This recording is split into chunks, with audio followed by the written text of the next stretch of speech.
le livre de la Genèse.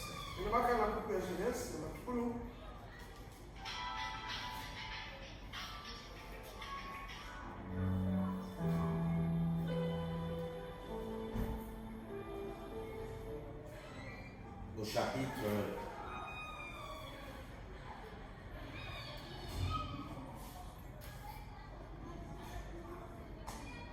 25.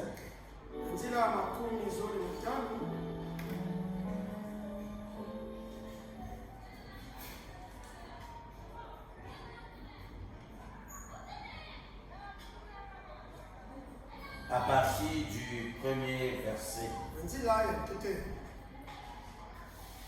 Si vous n'aviez pas de Bible,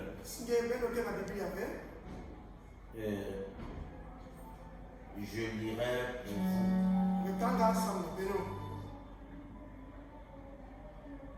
Et si vous en avez, vous pourrez juste suivre.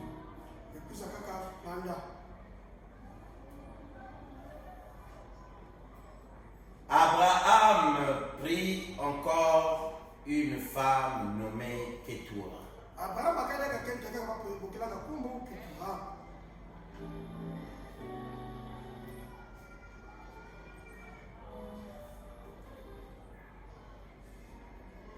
Elle lui enfanta Zimran,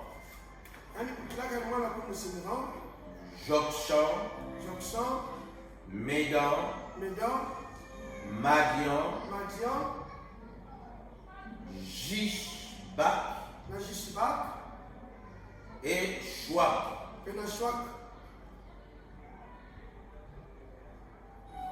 On passe au 5e verset. Abraham donna tous ses biens à Isaac.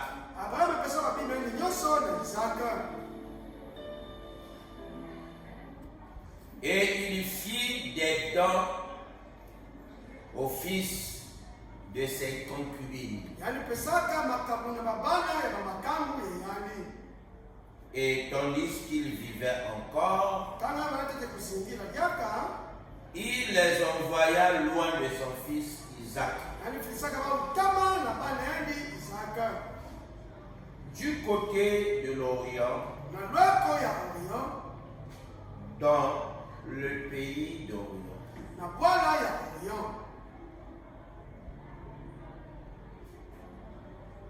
Voici les jours des années de la vie d'Abraham.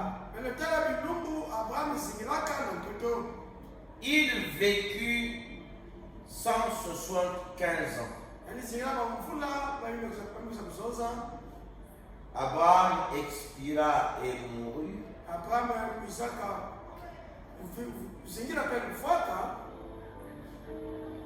Après une heureuse vieillesse. Âgé et rassasié de jours, il fut recueilli auprès de son peuple.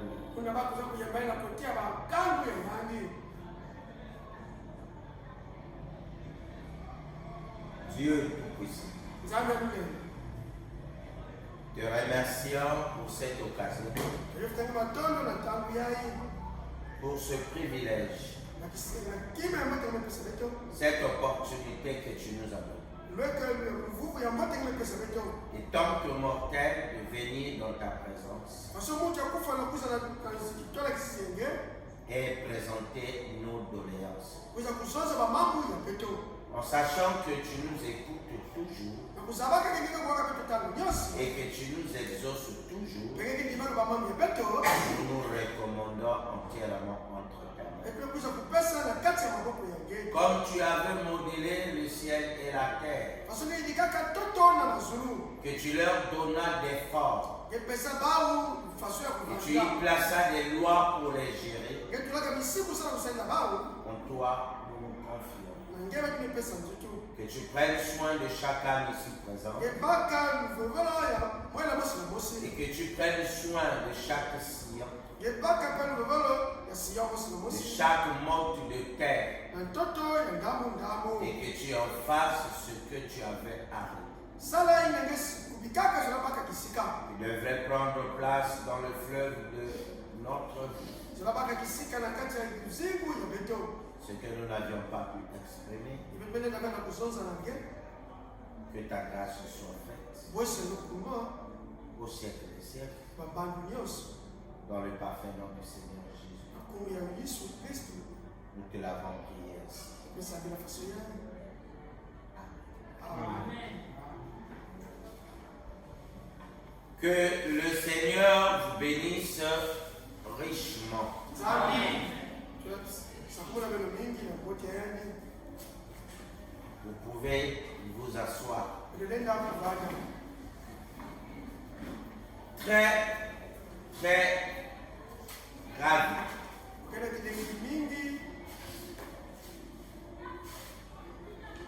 d'être encore parmi vous. Afin d'accomplir la raison pour laquelle Dieu m'a envoyé sur la terre. Il y a un temps pour chaque chose. Un temps pour se réjouir. Un temps pour pleurer. Un temps pour manger. Un temps pour déféquer. Un temps pour grossir, un temps pour maigrir. Un temps pour vivre, un temps pour mourir. Un temps pour chanter, un temps pour pleurer. La vie est faite ainsi. C'est la loi des contrastes qu'on appelle ça. C'est la loi des pour et des contre. C'est la loi de la dialectique. C'est la loi de la vie qui est la loi du mouvement. La vie veut que nous allons toujours d'un point A en atteignant un point B. Nous marchons de la terre jusqu'à la gloire. De la même manière qu'Abraham avait quitté l'Ur de Chaldée depuis Babylone, sa destination était le pays de Canaan. Dieu lui avait promis, Abraham, sors, je te donnerai. Il pouvait dire, quel est le pays que tu me donnes, Père? Dieu lui dit, je te dirai. C'est moi qui te l'offre. On ne donne que ce que l'on a. Le pays était entre les mains du Seigneur. Mais quand Abraham arriva, il trouva que le pays était occupé. Et qu'il était seul. Il ne savait pas comment faire. Dieu lui dit, Abraham, voici le pays que je donne à toi en ce jour et à ta postérité après toi. Abraham dit, mais Seigneur, je suis si vieux et je n'ai pas d'enfant. C'est Eliezer qui est né, qui est le serviteur le plus ancien. C'est le seul qui m'est soumis. C'est le seul qui m'est resté fidèle. Tout le reste se sont embrouillés. Chacun va dans sa direction. Mais Eliezer m'est resté fidèle. Seigneur, c'est lui qui sera mon héritier. Dieu lui dit, ce n'est pas Eliezer, mais c'est celui qui sortira de tes entrailles. Donc quand Abraham a voulu croire que c'était Eliezer, Dieu lui a dit non, tu auras un fils. Ma parole est vraie et véritable. Elle a été prononcée et elle a son accomplissement. Peu importe la durée de la nuit, Abraham, le jour finira par apparaître. L'obscurité a eu un commencement et l'obscurité aura une fin. Mais c'est seulement la patience. C'est le temps qui est l'ennemi des croyants. Parce que les croyants ne savent pas comment s'aimer. Non, comment s'aimer. Et ils ne savent pas comment récolter. C'est la raison pour laquelle ils sont si ballottés. Ils sont comparables à des agriculteurs qui plantent le matin l'arachide. Et à midi, ils veulent manger la même arachide. Le jour que tu as planté n'est pas le même que tu récolteras. Car il y a d'autres lois qui doivent intervenir sur la sémence que tu as jetée en terre. Si tu ne te débarrasses pas de la sémence que tu possèdes, la sémence ne se multipliera pas. Donc il faut prendre le risque de se séparer de ce que tu as déjà acquis.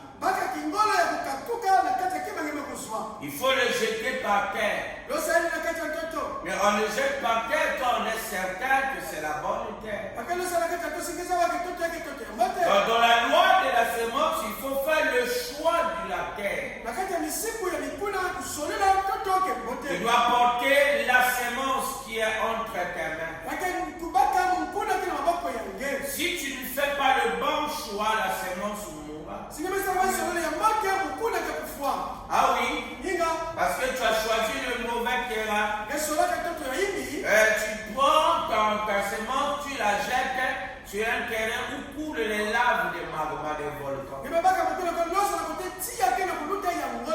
Vous voyez, ta sémence ne survivra pas. Parce que tu as mal choisi le terrain. Et beaucoup de gens choisissent le sol sur lequel ils doivent jeter ce qu'ils ont gagné durement. Car celui qui gardera, qui sauvera sa vie, la perdra.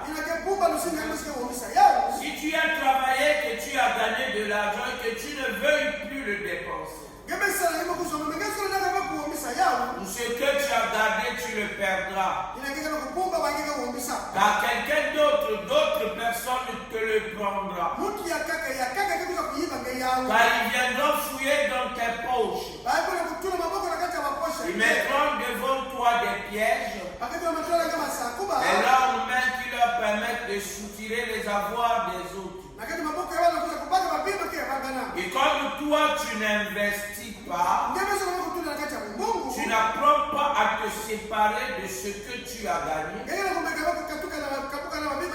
En d'autres termes, tu ne prends pas des risques réfléchis. Alors tu n'iras pas loin.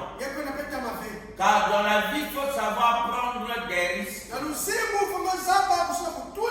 Qui ne risque rien n'a rien. Imaginez qu'Abraham avait refusé de sortir de la Chaldée et qu'il s'était tenu dans sa cité et avait gardé les siens comme il y vivait. Aujourd'hui, l'histoire de l'humanité serait autre.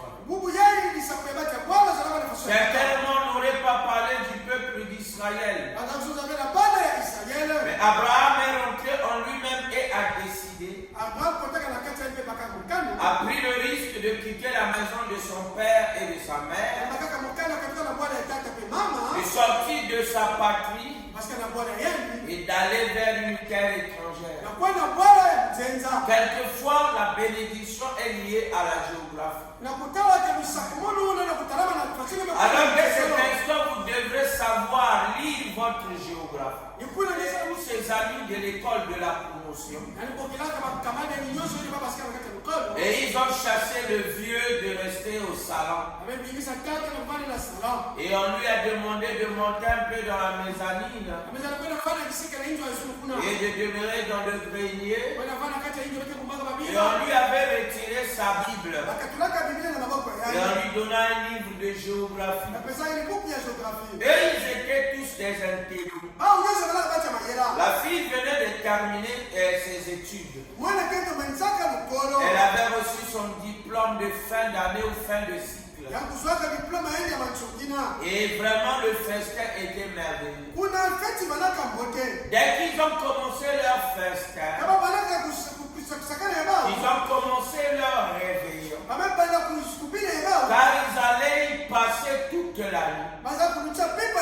C'est le lendemain au matin, au lever du jour à la première heure, qu'eux devaient commencer à s'en aller. Donc ils avaient tout prévu. Et le vieux, la Bible lui fut ôtée. Si on t'enlève le livre, on t'a pas enlevé la parole. Car le livre est simplement le support qui porte la parole. Ce ne sont que des écritures. Mais si tu connais l'auteur, tu peux communier avec l'auteur sans pourtant que tu lises le livre. Le papa a pris le livre de la géographie. Et il a fait sa prière. Il dit, Seigneur Dieu, alors que le livre m'a été ôté, mais je crois que toi, le livre de vie, tu vis en moi. Maintenant, vivifie cette géographie. Alors que je vais en faire la lecture. Au nom de Jésus-Christ, amen. Le papa a ouvert le livre et il a commencé à lire. Il a lu, il est arrivé à un endroit où les géographes avaient dit qu'il y a dans l'océan les endroits sans fond. Si vous plongez, vous ne trouverez pas le bas fond. Alors, dès qu'il a lu ça, quelque chose a sonné dans son cœur. La larme est allée dans son esprit. Les écritures ont commencé à défiler. Et il a pris mon péché et il l'a emporté au loin. De sorte que l'on ne peut même pas s'en souvenir. Et c'est dans le puits sans fond que nos péchés ont été placés. C'est la raison pour laquelle on ne reviendra plus pour condamner les gens. Si quelqu'un a arrangé, il a arrangé, c'est terminé le problème. Et là seulement le réveil était né. Il était seul et il avait battu des caisses de boomers de 3000 watts. Il y avait des DJ qui étaient dans la salle de séjour de la grande maison. Mais le vieux étant seul a battu tous les appareils. A battu les animateurs. La fille est montée parce qu'ils ont arrêté la fête. Mais qu'est-ce qui se passe là-haut? J'ai dit, toi tu ne l'as pas ôté la Bible. Elle a dit, oh non, je l'ai ôté la Bible, je l'ai remis un livre de géographie. Mais d'où vient que le livre de géographie peut le réjouir à ce point? Elle monta et rentra dans la mezzanine. Trouva le vieux tout sous-chauffé. Il dit, papa, mais qu'est-ce qu'il y a? Tu n'as pas la Bible. Mais qu'est-ce qui te met dans tous ces états? Il s'est tourné vers sa petite fille et dit, alléluia. Que Dieu soit loué. Que les péchés ont été plongés. Voyez dans les profondeurs. Et là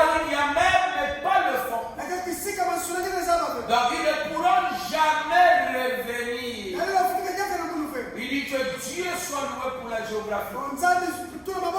La fille est venue, a pris le livre, elle a regardé, elle ne voyait rien. Vous voyez, il y a eu une différence entre un homme béni de Dieu. Le Dieu était béni. L'Esprit de Dieu demeurait en lui. Et le Saint-Esprit interprétait la parole. Et tout ce qu'il lisait, chez lui, ça se convertissait en parole. Un croyant n'a pas besoin seulement de la Bible. Je vois beaucoup de croyants ici qui ne savent pas ce que c'est Dieu. Ils pensent que Dieu, c'est lire la Bible tout simplement. C'est ce qui fait que beaucoup de croyants, surtout au niveau des sœurs, n'en parlent pas. Un jour, je suis allé visiter une famille. La maman de la famille a pris l'album et m'a donné.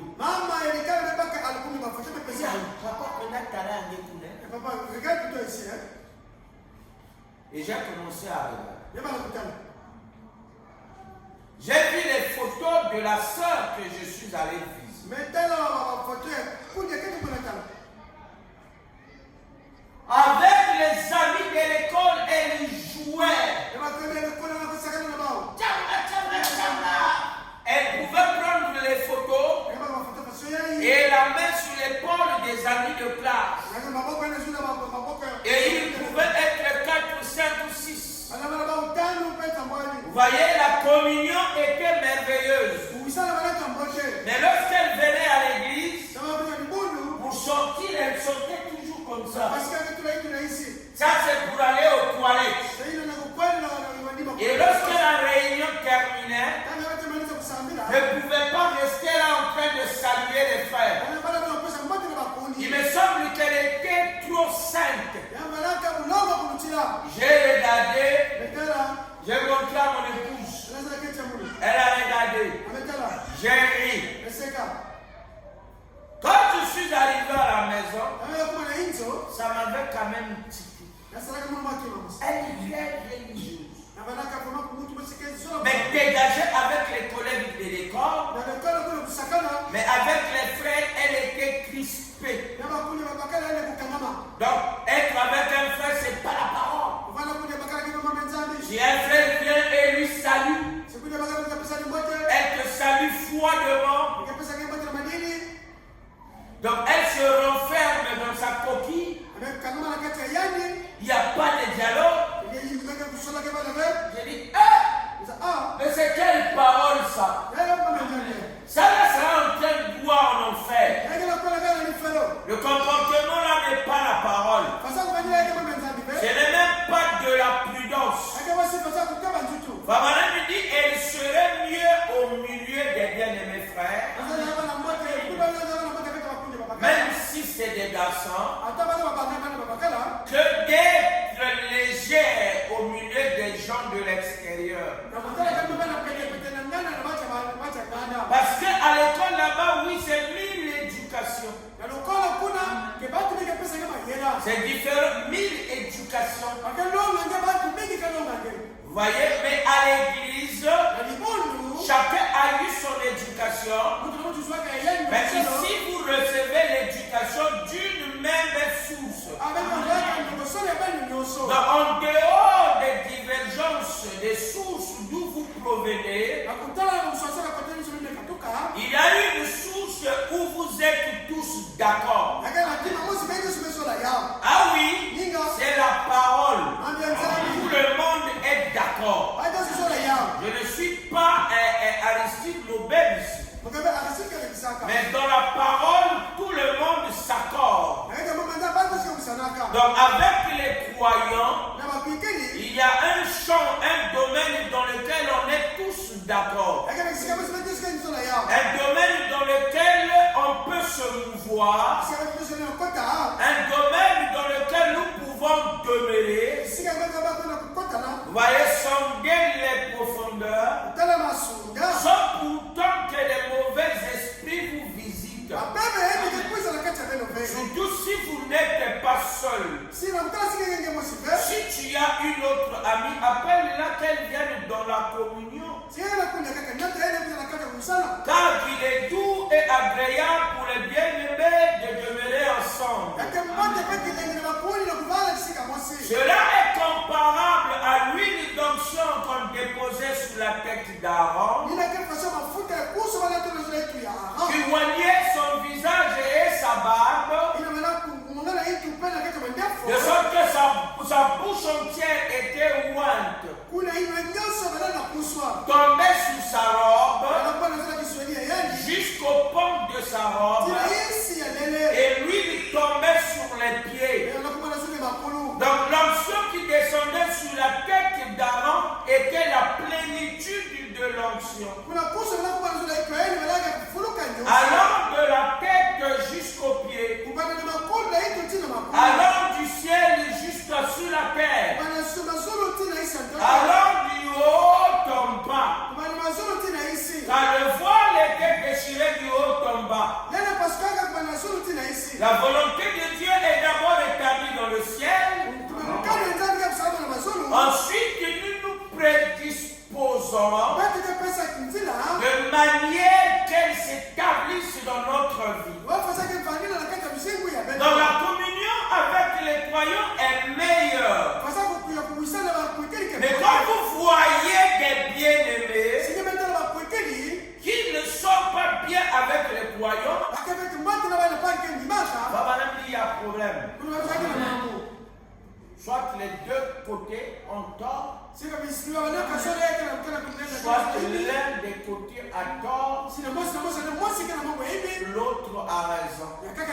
Ce n'est pas possible que les deux côtés aient raison. Vous voyez, il y a des gens qui ne sont pas conciliants. Il y a des gens qui ne sont pas conciliants. Donc vous voyez que c'est très problématique. Et vous savez à la fin ce qui est arrivé. Elle porta une grossesse d'un incirconcis. Et aujourd'hui, à ce que je sache, elle en a deux. Trois. Au moins deux. Et la parole on a jeté. La parole a été bannie. Alors qu'elle a été l'une des personnes qui a bénéficié de l'aide de l'Église. Avant même qu'elle ne soit membre de l'Église. Elle n'était même pas baptisée. Et l'Église a compati à sa douleur. Mais elle a gardé la religion. Et la religion l'a détruite.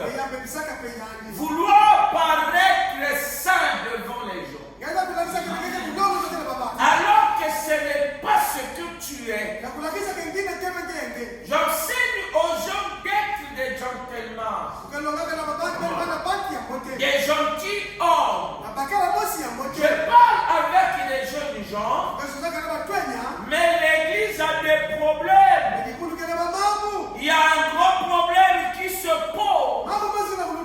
Tous les jeunes gens qui viennent veulent se marier. Les jeunes sœurs pensent que quand on parle de mariage, c'est d'elle qu'on parle. Les jeunes gens pensent que quand on parle du mariage, c'est d'elle qu'on parle. Elles se trompent. Amen. Oui, d'une part, on parle d'elle, mais pas complètement. Parce que le mariage et le divorce est la seule loi légale dans tous les types de croyants, que tu sois incrédule, que tu sois soi-disant croyant, que tu sois véritable croyant, cette loi est valable pour tous les groupes. Que tu sois sémence du ciel, que tu sois sémence d'Abraham, cette loi, tu la brises, elle te frappe. Tu la respectes, elle te bénit. La loi du mariage et du divorce, elle est pour tout le monde. Tu connais adultère, tu connais comment on règle ça. Ce n'est pas parce que tu es païen, tu ne crois pas le message qu'on doit te donner une solution contraire à la parole de Dieu. Ton adultère te serait pardonné lorsque tu l'avoueras à ta femme et que tu prendras ta femme et tu l'amèneras vers cette autre personne. Cette loi n'a pas de parti pris. Mais le problème qui s'oppose, il s'avère que les jeunes gens ne trouvent plus. Je parlais, je ne sais pas si c'est hier ou avant-hier, avec un jeune homme. Il m'a dit, pasteur, la parole dit qu'on se marie avec son meilleur ami. Mais il me semble que moi, nous avions un problème. À l'église, nous n'avions pas de meilleurs amis.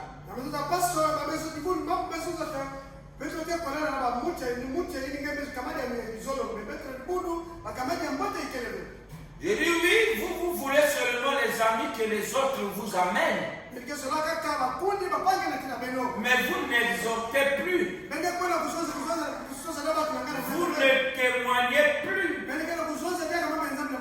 Alors vous avez cru pourquoi? Parlez aux gens, au monde, ce que Dieu a fait dans votre vie. C'est en parlant de son témoignage que vous convaincrez plus les cœurs. Car la seule façon d'être certain de parler vrai est de parler de soi-même. Tu ne peux pas prendre le témoignage de quelqu'un et commencer à le répondre alors que tu ne l'as pas vérifié, tu n'as pas les éléments même pour le vérifier.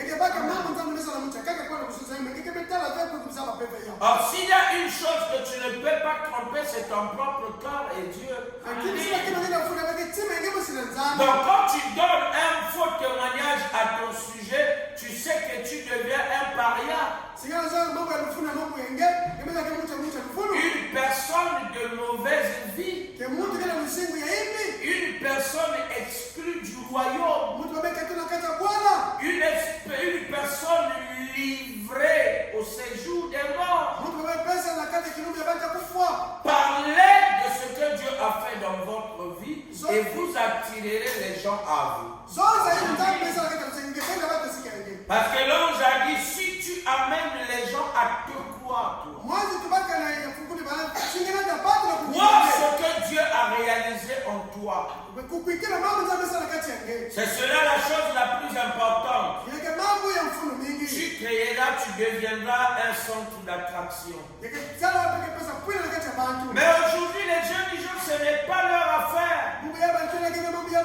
Les gens sont quasiment démissionnaires. Et ils ont reculé.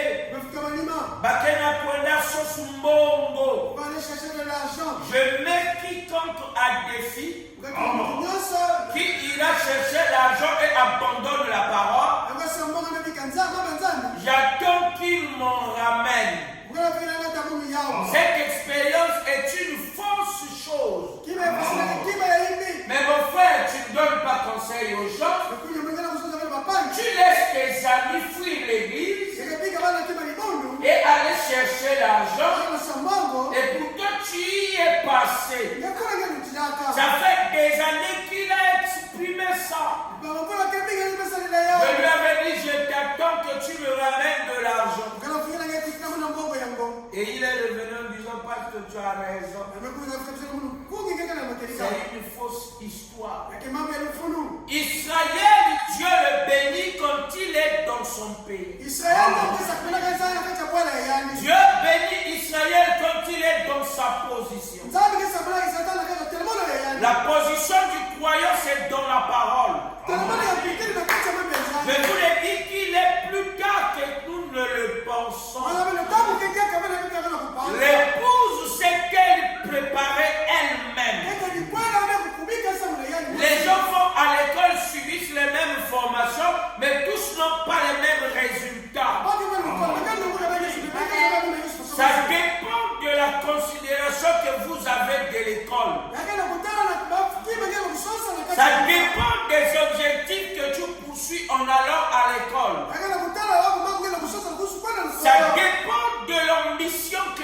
a. Et tant que croyant, ton but, ton objectif final, il dépendra du temps et de l'attention et de l'énergie que tu donneras à la parole. Tu le serviras de toute ton âme, de toute ta pensée et de toutes tes forces. Cela est très important. La pensée est la matrice de l'esprit. Si ta pensée n'est pas centrée sur la parole, tu ne seras jamais fécondé. Tu ne porteras pas la sémence parole. C'est ce qui fait que les gens viennent à l'église, mais la vie des gens ne change pas. C'est devenu une bande de religieux. Oh, moi, ça fait 20 ans que je suis avec les pasteurs Salomon. Religieux. Sinon, la guérison de la fille de mon peuple que tu es serait déjà accomplie.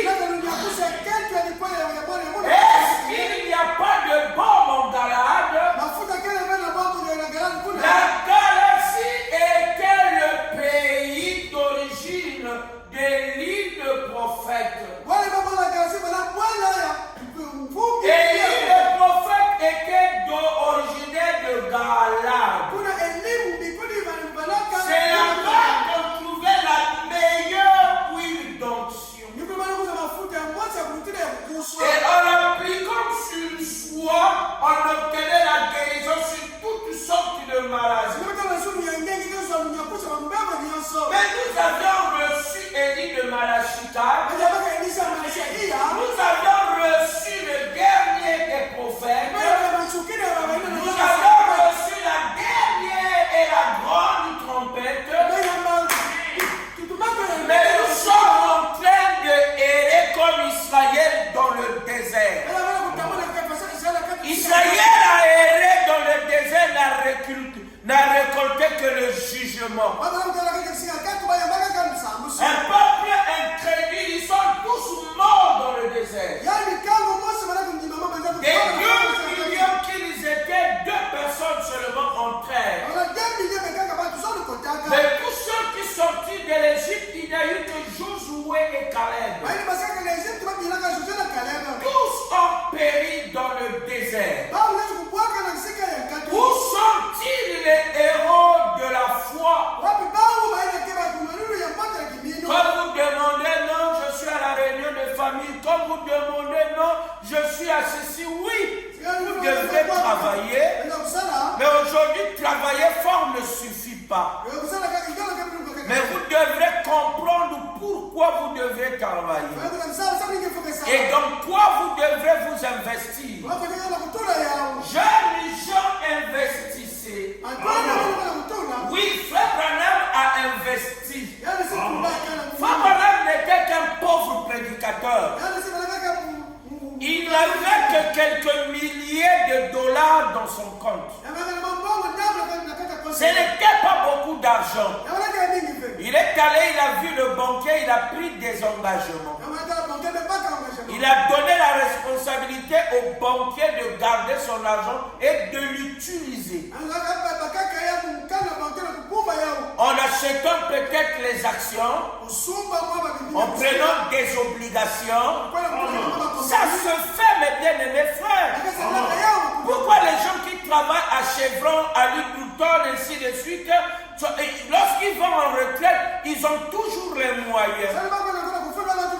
Parce que dès qu'ils deviennent des salariés, la société retire un petit pourcentage dans leur salaire qu'ils mettent dans un compte. Quand il y a des actions que la société vend, on leur achète les actions. À la fin, ils deviennent actionnaires dans la société dans laquelle ils travaillent.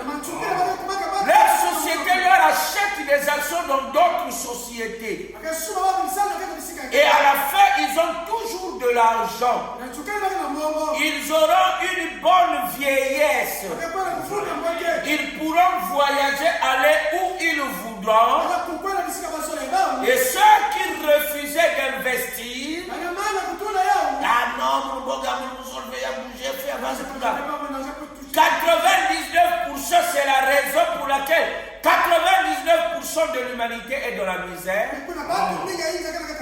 Les 1% qui décident à temps, qui prennent les risques de s'engager dans les domaines que les autres crient,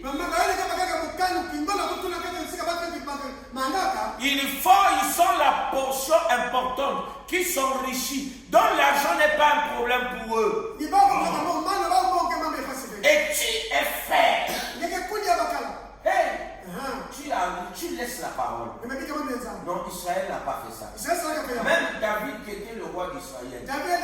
Lorsqu'on lui disait c'est le temps de le fondre du soir, il dit je suis dans la joie lorsqu'on me rappelle que c'est le moment d'aller donner le front du soir.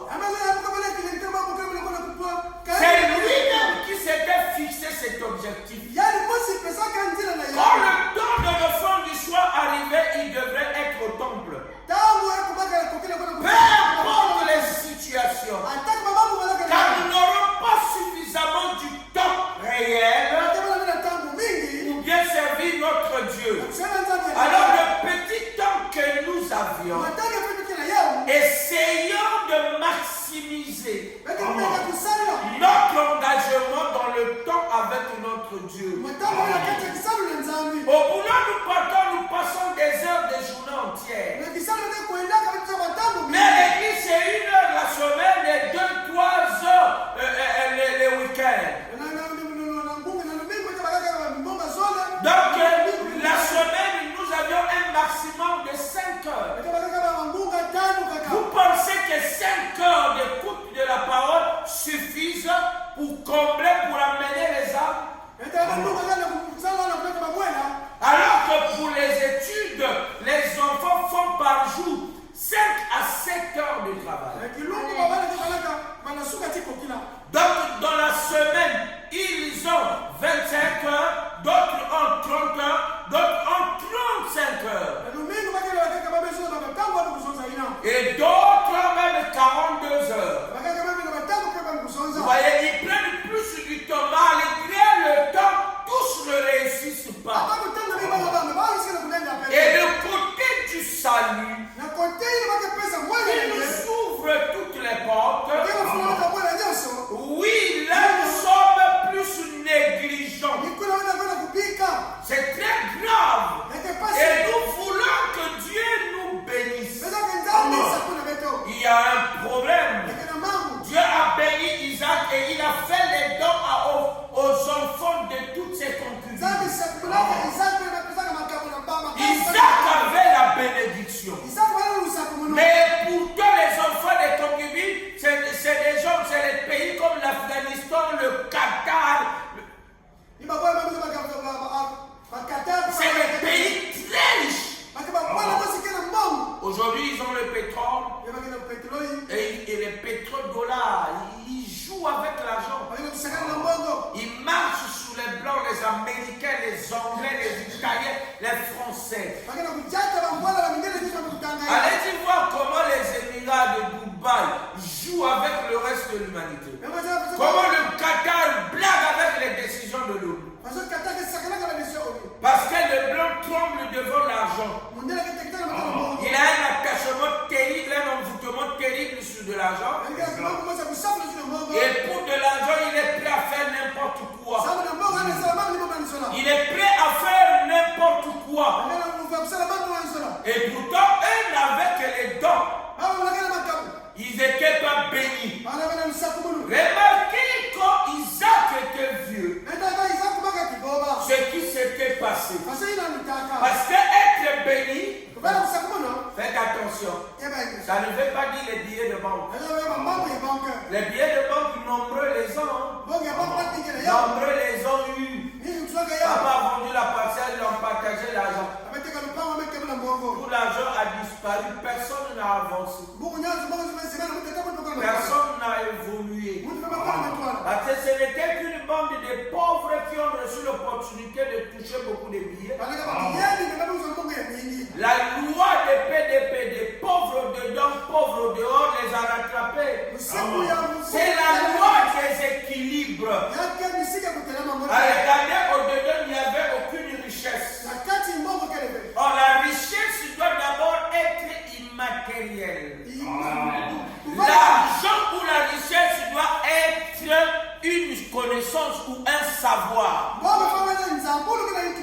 Oui, c'est un savoir. Tu dois d'abord le posséder. Savoir ce que c'est l'argent et comment on convertir en billet de banque. Cela est très important. Il y a des gens qui sont riches, qui ont des millions, mais qui n'ont même pas une maison. Hein? Il sait à quel moment il voudra en avoir. Peut-être que maintenant il est encore trop jeune. Et il est dans d'autres circuits. Vous savez, je vous le dis s'il vous plaît.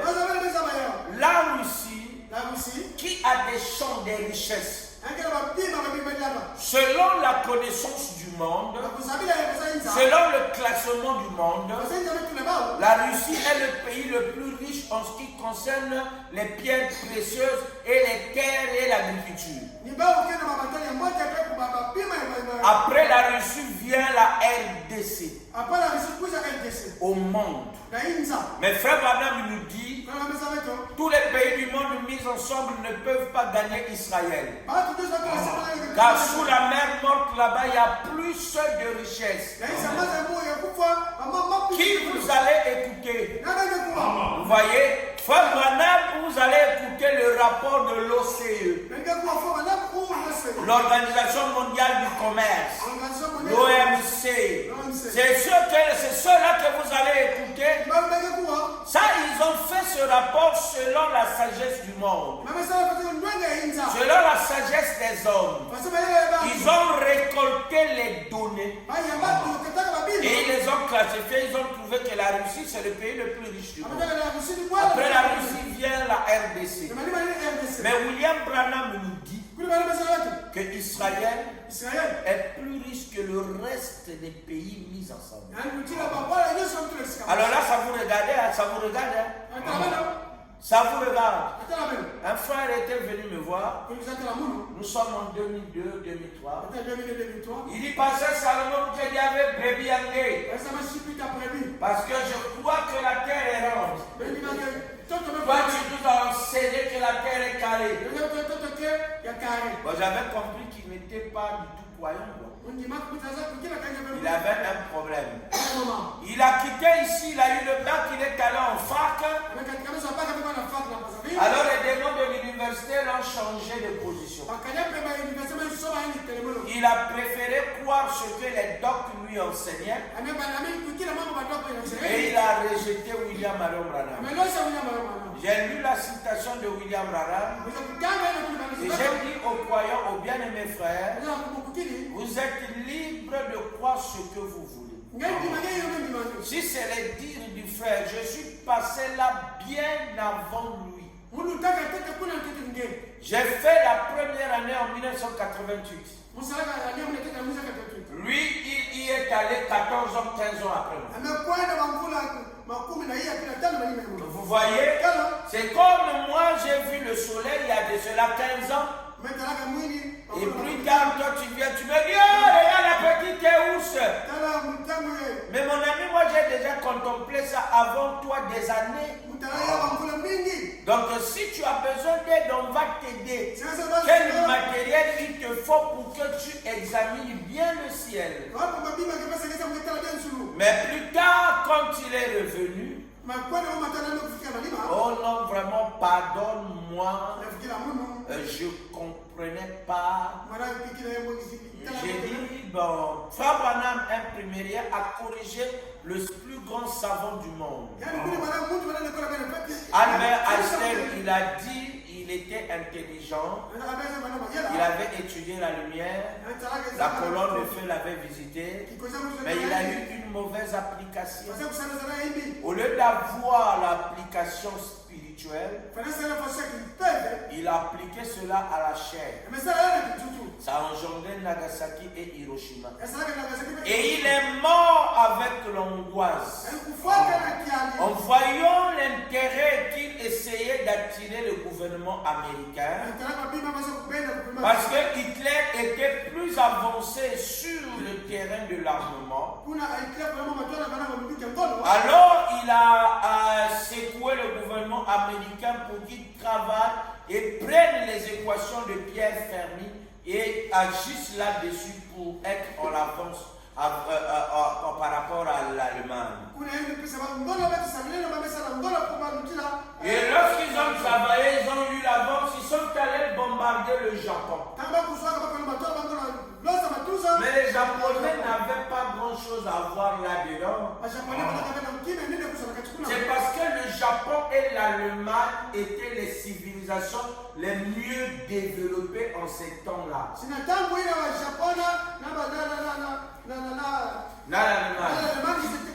Les gens ne voulaient pas l'accepter. Vous voyez, leur science était plus développée. Science sans conscience n'est que ruine de l'âme. Comme vous êtes un scientifique, si vous n'associez pas à votre savoir la sagesse, cela vous conduira à la ruine. Il faut de la sagesse pour contenir la science ou le savoir. Fabana me dit le premier de tous les dons est la sagesse. Appelez-la votre mère. Vous pouvez avoir une grande connaissance, un grand savoir, mais si vous manquez de sagesse, vous ne saurez pas que faire avec la connaissance. C'est ainsi les gens qui ont écouté la parole, qui ont écouté les enseignements, qui ont écouté les docteurs, sont ceux-là qui ont fait plus de dégâts. Ça me fait 25 ans que j'enseigne dans cette ville. Beaucoup de ceux qui m'ont écouté sont mal mariés, sont encore en train de traîner dans le concubinage. Les voilà allés dans les églises insulter les pasteurs d'autrui. Oh, eux, ils n'ont pas la parole. Alors que toi-même, tu es là, tu n'as rien. Tu ne sais même pas comment on travaille, tu ne sais même pas quand tu travailles, comment on paye une dîme. Non, s'il vous plaît. J'ai été sur le banc de l'école. J'ai quitté l'école. Je faisais tout ce que je pouvais faire pour gagner de l'argent. Je l'ai fait. Je payais toutes mes dîmes. Je suis venu ici, je prêchais. Je payais toujours mes dîmes. Je me suis marié. Je payais toujours mes dîmes. Quand il s'agit d'agir pour le royaume, je le faisais toujours. Ce n'est pas parce que je suis prédicateur que ça m'éloigne de ça. Non. Dieu tu étais là avec moi.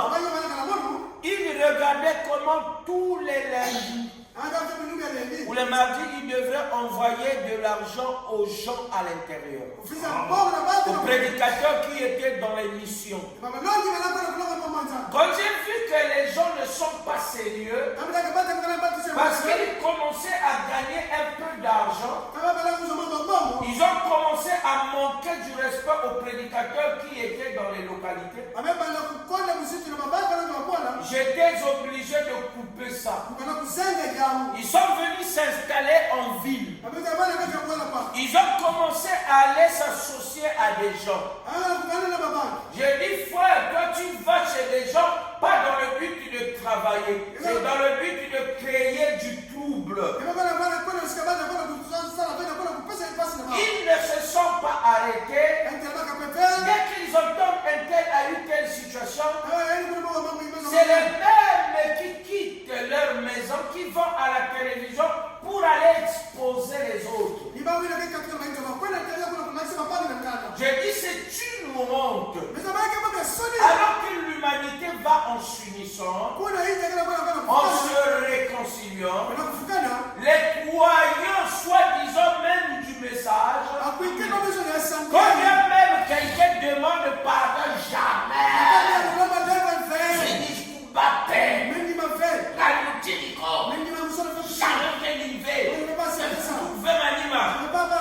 Vous voyez, c'est une honte.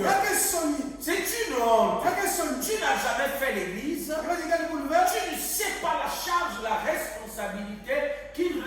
sur les épaules de celui qui conduit un peuple. C'est un travail. Ce n'est pas de la blague.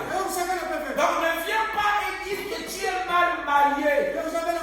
Celui qui l'a appelé, ou le maître de la moisson, est mieux placé pour recruter l'homme valable. Ce n'est pas ton problème à toi. Qu'il tombe, qu'il se relève, prie Dieu pour lui, pour qu'il l'aide, qu'il suscite quelqu'un qui pourra faire mieux le travail. Mais la jeunesse d'aujourd'hui ne comprend absolument rien. Ils comprennent absolument pas grand-chose. Soyez attentifs. Isaac était avancé en âge. Nous sommes dans la Genèse.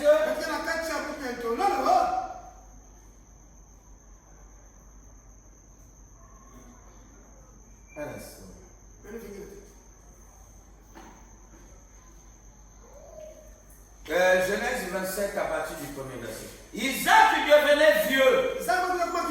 Et ses yeux s'étaient affaiblis au point qu'il ne voyait plus. Alors il appela Ésaü, son fils aîné, et il dit, mon fils. Et il répondit, me voici papa. Isaac dit, voici donc que je suis vieux. Je ne connais pas le jour de ma mort.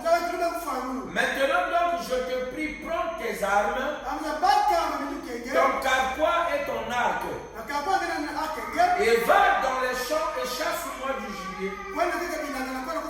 Ça c'est ce que le prophète avait dit. C'est ce qui était écrit. Fais-moi un mec comme je l'aime, et apporte-le-moi à manger, afin que mon âme te bénisse avant que je meure. Rebecca écouta ce que Isaac disait à Ésaü son fils. Et Ésaü s'en alla dans les champs pour chasser du gibier et pour les apporter. Puis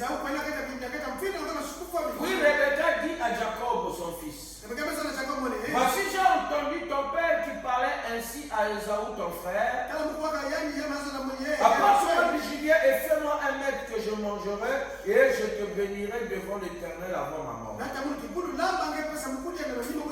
Rebecca dit, maintenant mon fils, écoute ma voix à l'égard de ce que je te commande. Va me prendre au troupeau 2 bons chevaux et j'en ferai pour ton père un mec comme il l'aime. Et il le portera à manger, et tu le porteras à manger à ton père, afin qu'il te bénisse avant sa mort. Jacob répondit à sa mort, voici Ésaü mon frère est venu, et je n'ai point de poil. Peut-être que mon père me touchera-t-il, et je passerai à ses yeux pour un menteur. Et je ferai venir sur moi la malédiction et non la bénédiction. Sa mère lui dit que cette malédiction, mon fils, retombe sur moi. Et écoute seulement ma voix et va me les prendre. Jacob alla prendre les 2 chevaux et les apporta à sa mère, qui fit un mec comme son père l'aimait. Ensuite, Rebecca prit les vêtements d'Ésaü, son fils aîné, le plus beau qui se trouvait à la maison, et il les fit mettre à Jacob, son fils cadet. Et elle couvrit ses mains de la peau des chevaux, et son cou qui était son poil. Et elle plaça dans la main de Jacob, son fils, le mets et le pain qu'elle avait préparé. Il vint vers son père et dit, mon père. Et Isaac dit, me voici. Qui es-tu, mon fils? Jacob répondit à son père, je suis Ésaü, ton fils aîné.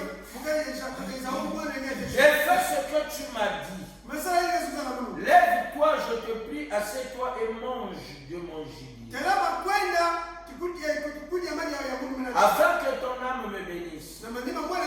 Isaac dit à son fils, eh quoi? Tu en as déjà trouvé?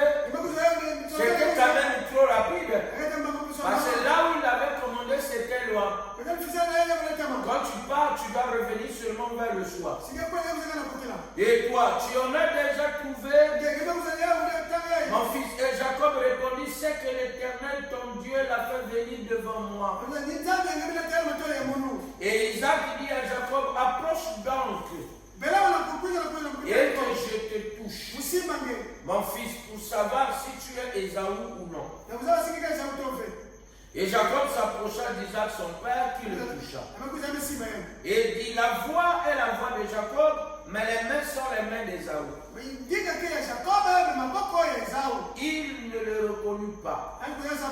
Parce que ses mains étaient velues. Comme les mains d'Ésaü son frère. Et il le bénit.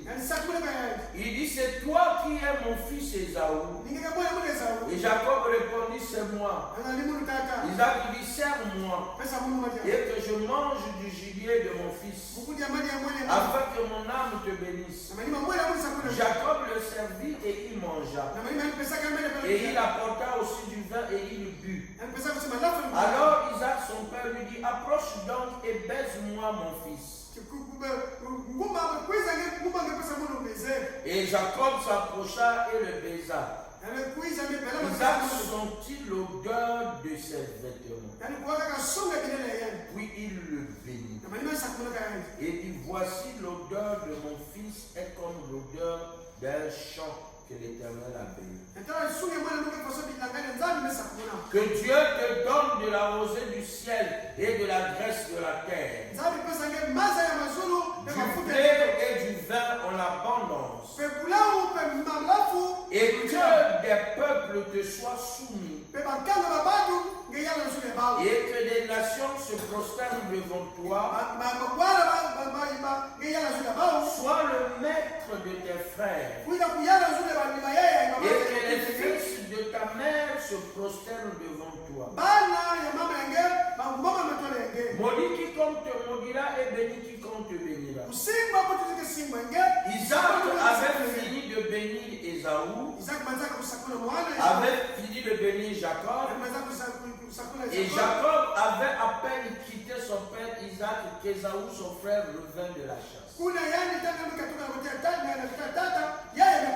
Et il fit aussi un mets qu'il porta à son père. Et il dit à son père que mon père se lève et mange du gibier de son fils, afin que son âme me bénisse. Isaac son père lui dit, qui es-tu? Il répondit, je suis ton fils aîné Ésaü. Isaac fut saisi d'une violente émotion. Et il dit, qui est donc celui qui a chassé du gibier et me l'a apporté? J'ai mangé de tout avant que tu ne viennes. Et je l'ai béni. Aussi sera-t-il béni. Lorsque Ésaü entendit ces paroles de son père, il poussa de forts cris, plein d'amertume, et il dit à son père, bénis-moi aussi mon père. Isaac dit, ton frère est venu avec ruse et il a enlevé ta bénédiction. Ésaü dit, est-ce qu'on l'a appelé du nom de Jacob, qu'il m'a supplanté 2 fois? Il a enlevé mon droit de l'aise et voici maintenant qu'il vient d'enlever ma bénédiction. Et il dit, n'as-tu point réservé de bénédiction pour moi? Isaac lui répondit et dit à Ésaü, voici je l'ai établi ton maître et je lui ai donné tous ses frères pour serviteurs. Je lui ai pourvu le blé et le vin. Que puis-je donc faire pour toi, mon fils? Ésaü dit à son père, n'as-tu que cette seule bénédiction mon père. Bénis-moi aussi, mon père. Et Esaü leva la voix et pleura. Isaac, son père, répondit et lui dit: ta demeure sera privée de la graisse de la terre et de la rosée du ciel. D'en haut. Tu vivras de ton épée et tu seras asservi à ton frère. Mais en errant librement ça et là, tu briseras son joug de dessus ton cou. Et Esaü conçut de la haine contre Jacob à cause de la bénédiction dont son père l'avait béni. Et Esaü disait en son cœur: les jours du deuil de mon père vont approcher. Je tuerai Jacob, mon frère. En rapportant cette parole d'Esaü, son fils aîné à Rebecca et à son fils Jacob le cadet, et elle lui dit: Esaü ton frère veut tirer vengeance de toi. Maintenant mon fils, écoute ma voix, lève-toi et fuis chez Laban mon frère. Vous voyez, quand Dieu bénit, il a béni. Il ne peut plus retirer. Car il ne se répand pas ni de ses dons, ni de ses affaires. Il avait béni Jacob. Vous savez, quand les enfants étaient dans le sein de maman, ils se battaient constamment. Et Rebecca pria le Seigneur. Elle pleurait, elle vivait des moments difficiles. Et un jour, le Seigneur lui apparut et lui dit: la bataille dans ton ventre signifie qu'il y a deux nations. L'aîné ou le premier-né sera assujetti à son frère. Car j'ai aimé Jacob, le fils cadet, et j'ai haï Esaü. Les enfants n'étaient pas encore nés. Cette révélation était dans le corps de Rebecca. Mais Isaac avait la parole de Dieu. Selon ce que les prophètes avaient dit, que c'est le fils aîné qui doit être béni. C'est ce que Abraham avait reçu. Le prophète qui était avant Isaac avait dit ça. Mais je vous le dis, entre ce que le prophète a dit et ce qui doit être vécu, il faut qu'il y ait un homme qui doit interpréter. Cela est très important. Le prophète est un gros transfo. Comme l'était Moïse, il a fallu la présence de Aaron pour interpréter les paroles de Moïse. Que ces paroles soient accessibles au peuple, Aaron devrait en faire le commentaire.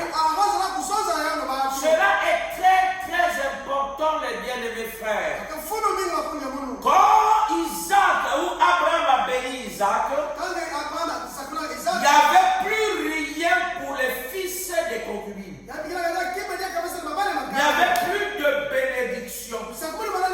La bénédiction que Abraham avait donnée à Isaac, c'était la promesse de la terre promise. Donc la promesse était pour Isaac et pour ses descendants. Mais les autres avaient reçu des dons. Il leur donna les terres des pays de l'Orient à l'extrême de l'Orient. Donc à l'Orient de l'Orient, c'est là qu'eux ils devaient partir. Et il était encore vivant qu'il les chassa loin de son fils Isaac.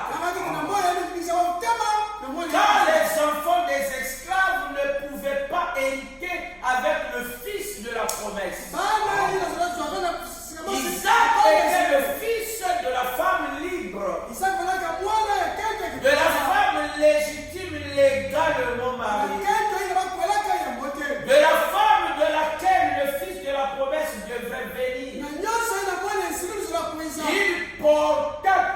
la bénédiction.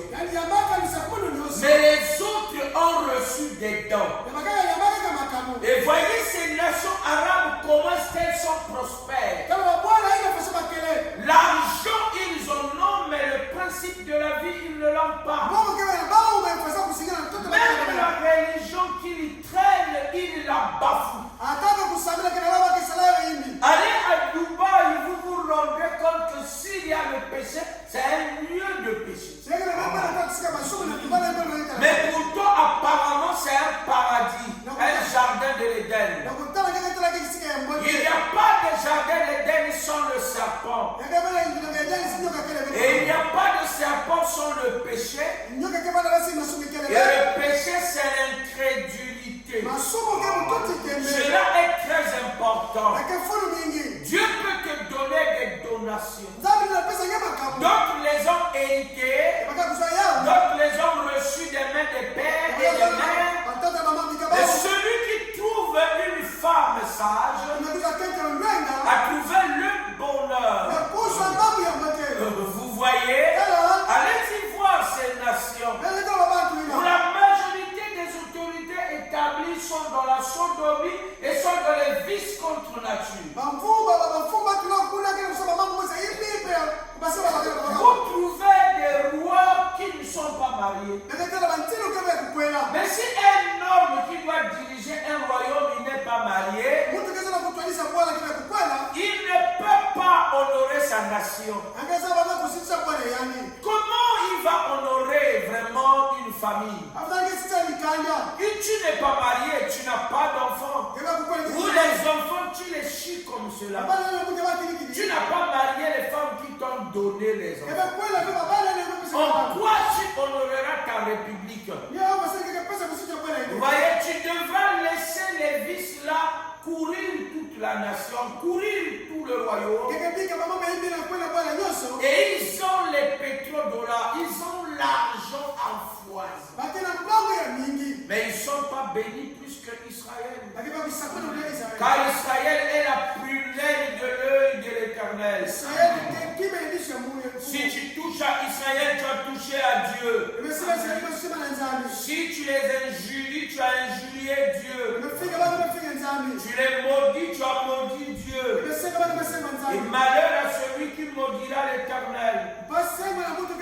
Quiconque bénit Israël sera béni, et quiconque maudit Israël sera maudit. La même chose est vraie pour l'Église. D'autres ont la promesse.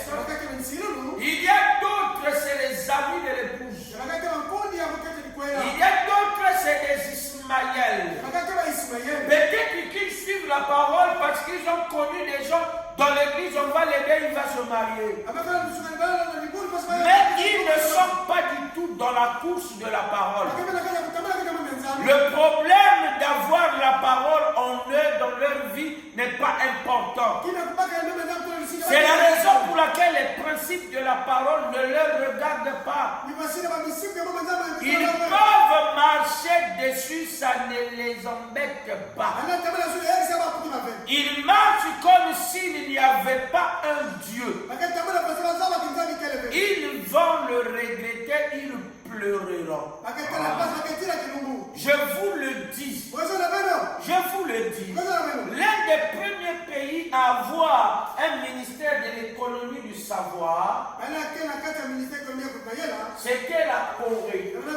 Et aujourd'hui, je vous le dis que la Corée est plus riche de loin que la Russie.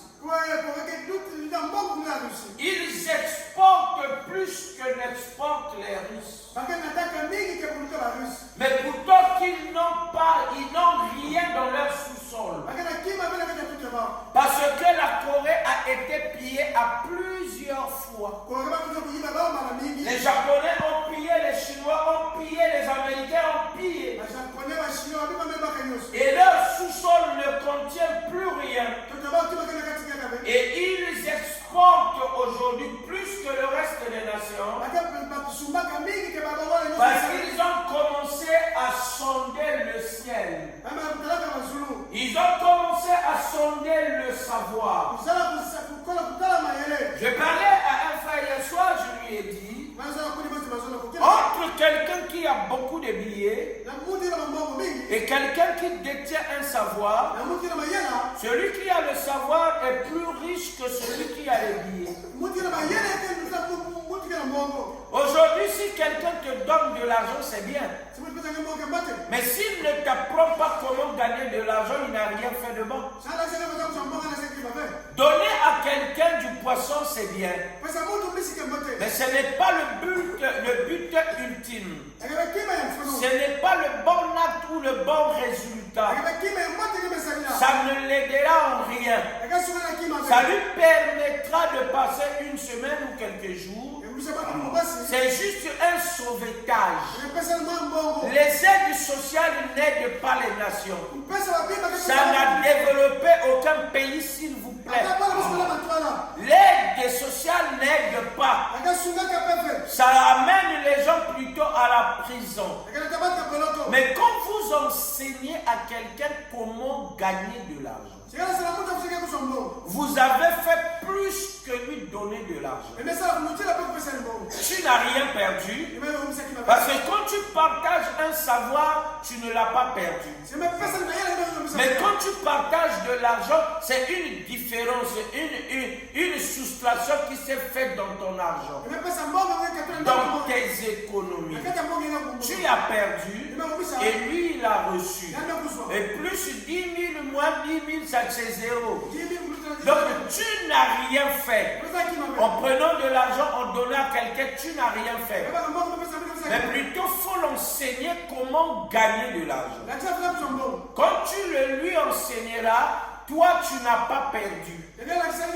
Tu gardes le même savoir qui te permet de gagner de l'argent. Et tu y as ajouté ton frère dans ce savoir-là. Et lui aussi, il y gagne. Et ta fortune et sa fortune. Quand vous mettez ensemble, ça devient encore plus que votre fortune. Oui, c'est comme on hybride un grain. Quand vous prenez le cheval et vous prenez l'âne, et vous avez ce qu'on appelle un mulet. C'est un âne sauvage, il est têtu. Il travaille plus que les deux espèces. Il est infatigable. Mais seulement il ne peut pas se reproduire. Le savoir est la chose, est la meilleure chose que vous pouvez aspirer à recevoir. C'est la raison pour laquelle la parole de Dieu, l'appel le plus élevé est la prédication de la parole. Te demander à toi de ne pas fumer, de ne pas boire, ça ne t'aidera pas. Mais t'amener à comprendre pourquoi tu ne dois pas fumer, pourquoi tu ne dois pas boire, te délivrera. Parce que tu connaîtras la vérité et la vérité t'affranchira. Mais quand je te dis ne fume pas, ne bois pas, vous voyez, c'est comme je suis en train de vouloir dompter une bête féroce. Un homme qui n'a aucune compréhension, qui ne connaît pas la parole, il est venu au monde disant des mensonges, il buvant de l'alcool et consommant des drogues. Tu ne peux pas par la loi le sortir de cette possession. Non, tu ne peux pas. Amène-le à aimer la parole. Amène-le à comprendre la parole. Amène-le à connaître la vérité. Et la connaissance de la vérité l'affranchira. Si quelqu'un comprend pourquoi il doit travailler, investir et faire des économies, et faire des investissements, des placements, il ne fuira plus le travail. Il ne fuira plus de prendre les risques. Parce que les échecs, c'est l'école de la vie. C'est l'école de la pratique. Les frères White ne seraient pas reconnus mondialement comme ceux qui ont trouvé l'avion. Eux échoués, ils n'avaient pas peur ni honte de l'échec. Mais celui qui avait reçu la bourse du Congrès américain, L'ingénieur qui devrait fabriquer l'avion avait peur d'échouer. De peur que les financements lui soient coupés. Nous ne craignons pas les rires des gens, les rires des voisins, les rires des parents, les moqueries et toutes ces autres choses. Mais nous connaissons la parole et nous l'appliquons. Nous savions l'effet bénéfique de croire et de vivre la parole.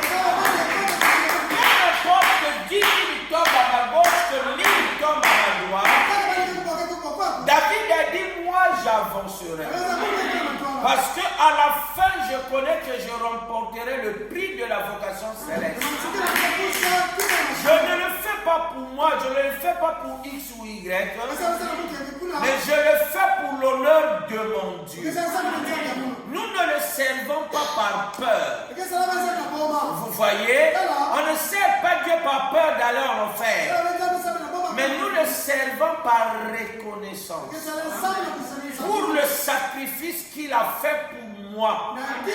Le sacrifice qu'il a fait pour vous. Aucun humain n'était capable de se sacrifier pour un autre.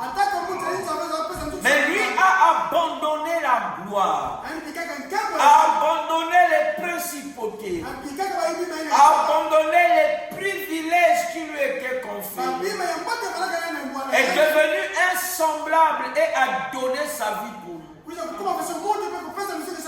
Ce qu'un homme n'était pas capable de faire, lui, il l'accomplit.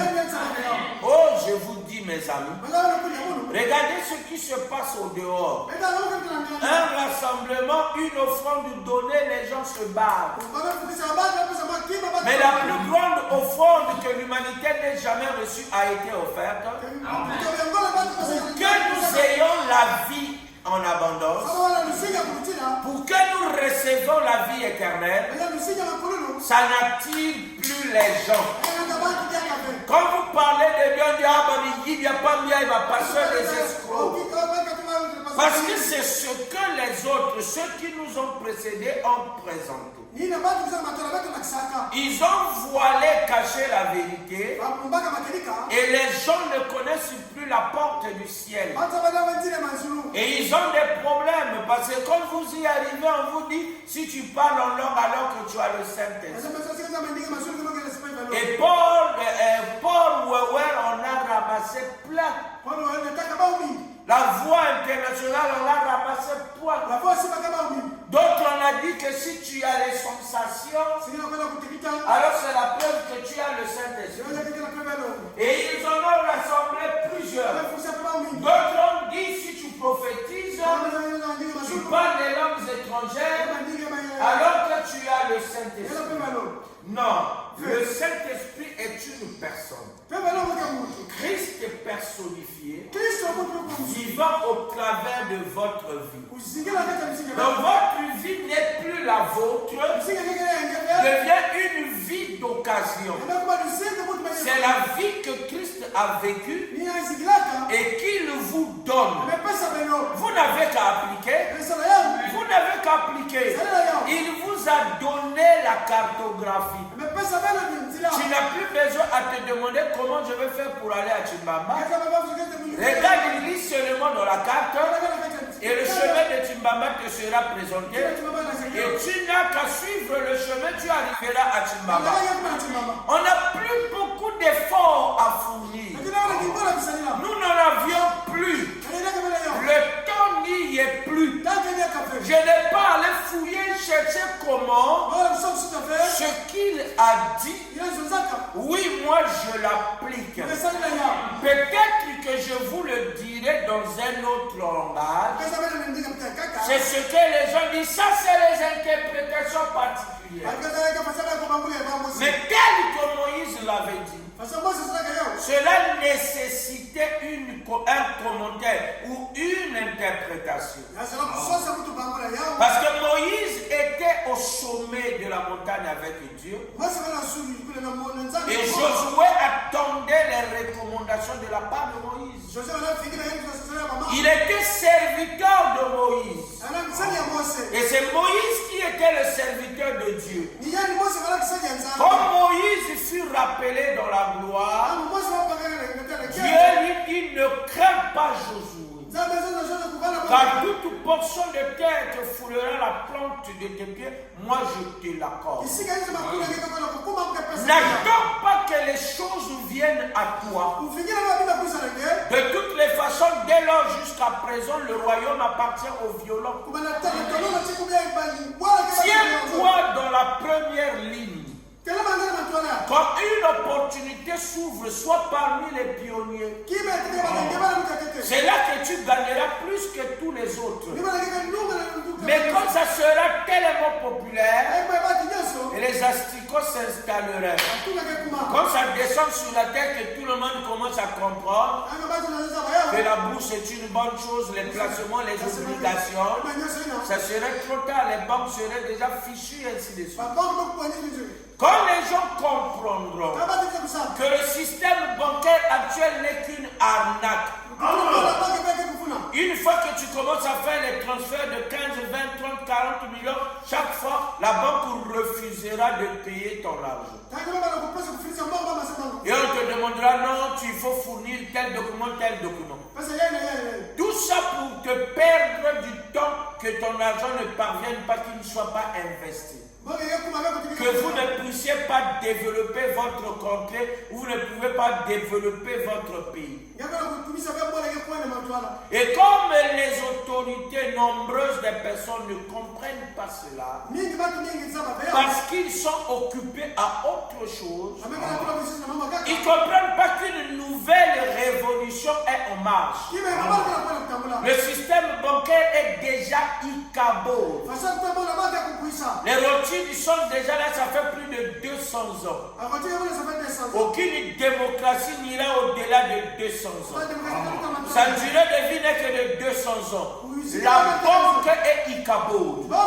Ils ont toujours des raisons, des manières pour vous donner des écritures pour retirer de l'argent dans votre compte. Ils te bloquent ta carte de crédit, mais les agents continuent à passer. Mais si ma carte est bloquée, ça veut dire qu'il n'y a plus de fonctionnement. Donc tout doit rester aux arrêts. Mais ce n'est pas ce que la banque fait. Ta carte est bloquée, on continue à te retirer ton argent. Tu as laissé 600 000 à la banque, après 5 ans tu arrives, on te dira qu'il te reste 50 000. Pourquoi? Il y a tellement d'histoires au entretien du compte. Je ne sais pas le compte là, on l'entretient comment. Je me demande parfois.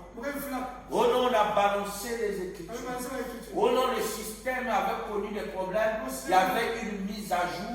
Donc un travail avait été fait. Pour cela, tous les clients devraient payer. Il n'y a que le banquier qui connaît ça. Donc votre argent que vous avez déposé n'ira qu'en s'usant. C'est comme un savon que vous avez déposé dans l'eau. Quand le jour passera, le savon va se dissoudre. Et à la fin, vous ne pourrez plus le récupérer.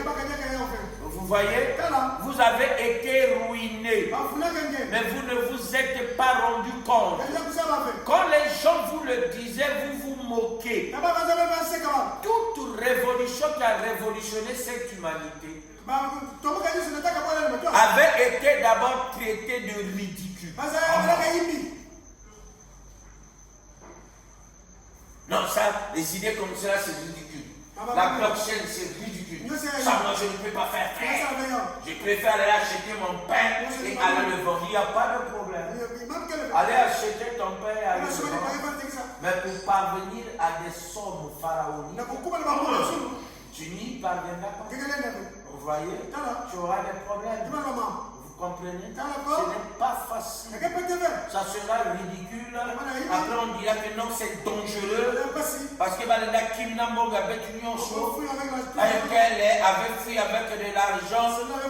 Obisco avait fui avec de l'argent. La caisse épargne avait fui avec de l'argent. Non, BCC était tombé, on n'a pas payé l'argent de tout. Oui. Et donc, avec ces choses-là, il faut toujours faire attention. La prudence extrême est aussi un frein pour l'avancement. C'est aussi un frein pour l'avancement. L'école de la vie, c'est l'école des erreurs. C'est l'école des risques. Si tu ne sais pas prendre le risque, tu ne pourras pas aller loin. Tu es dans l'extrême prudence, tu ne vois que le mal. Tu n'es qu'un prophète de malheur. Le frère Branham qui nous enseignait d'être prudent dans les investissements est allé faire des achats, des obligations, des actions, et ainsi de suite. Et ses enfants ne pouvaient rentrer en possession de son argent qu'après 25 ans.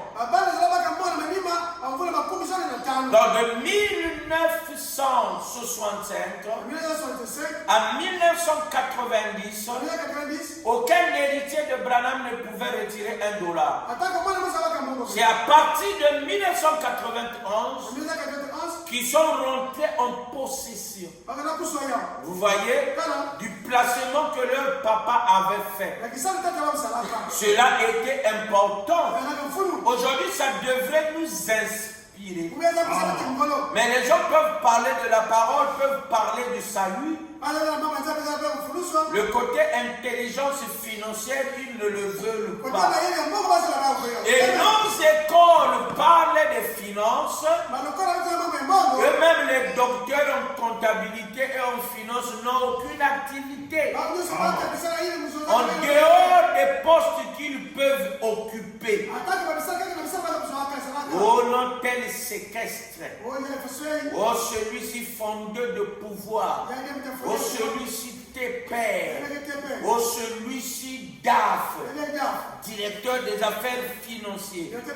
Mais quand vous regardez derrière là, lui-même, il n'y a aucune activité qui puisse justifier les moyens qui sont en sa possession. Vous voyez, ça ne tient pas. La vie, c'est quelque chose de vécu. Je n'ai pas à craindre une femme en ma présence parce que Dieu m'a déjà délivré là-dessus. Mais est-ce que je devrais crier quand je vois toute femme mal habillée? Le diable, le diable, le diable. La parole te préviendra de ne pas rester seul avec elle. Parce que tu sors de la sécurité spirituelle. Vous voyez, tu es en train d'aller dans l'aventure. Tu prends le chemin de la chute ou le chemin de la perte. Il est mieux enseigner, transmettre le savoir que de les aider comme des brutes. Ça, c'est la traite. Obliger les gens à vivre une chose. Non, comme Dieu t'oblige, c'est lui qui pourvoit. Si te donne $1, il te dit il faut 10 cents. Quand tu refuses d'apporter les cents, il tout tes mains. C'est à toi de comprendre ça. Tu n'auras plus à donner une autre interprétation. Quand tu vas dire le pasteur est escroc, tu te trompes, tu es et la situation sera pire que la première. Vous voyez, cela devrait plutôt te pousser à réfléchir. Comment je dois travailler pour gagner plus? Le temps est avancé. Mais dans quoi, de quelle manière je dois placer mon argent? Et pour qu'en peu de temps, en peu d'années, je devienne riche. Tout homme a la possibilité de s'enrichir. Mais le problème, c'est le pouvoir de décider. Et le pouvoir de persévérer. La persévérance manque à plusieurs. Dis à quelqu'un, tu me donnes 100 000, après 5 ans, je vais te donner 2 millions. Il va pas croire. Il va dire, oh, tu es escroc. Imaginez que 100 personnes lui donnent 100 000, 100 personnes. Mais 10 personnes, déjà, ça fera 1 million. Et, non. Il va me il va nous escroquer. Vous ne savez pas. Lui, en vous faisant cette proposition, l'argent, il n'ira pas garder. Lui aussi, il va faire des placements. Peut-être qu'il le rapporterait plus.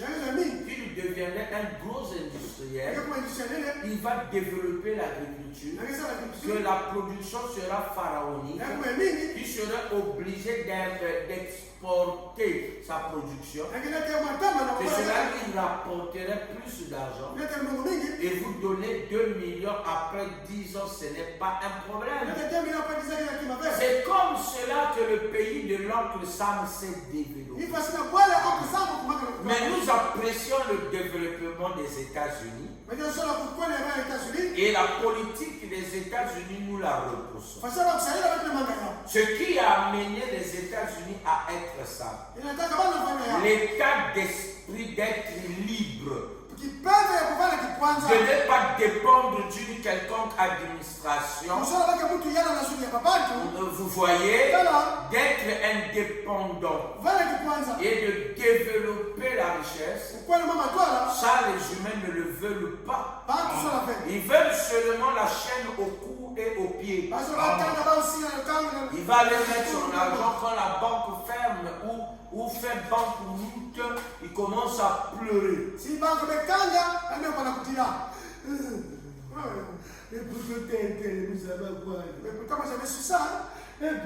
m'a poussé? Oh, mais la banque est faite pour travailler avec. Est-ce que tu as mené des projets, tu as pris des crédits? Et surtout que celui qui n'a pas de crédit, c'est l'usure.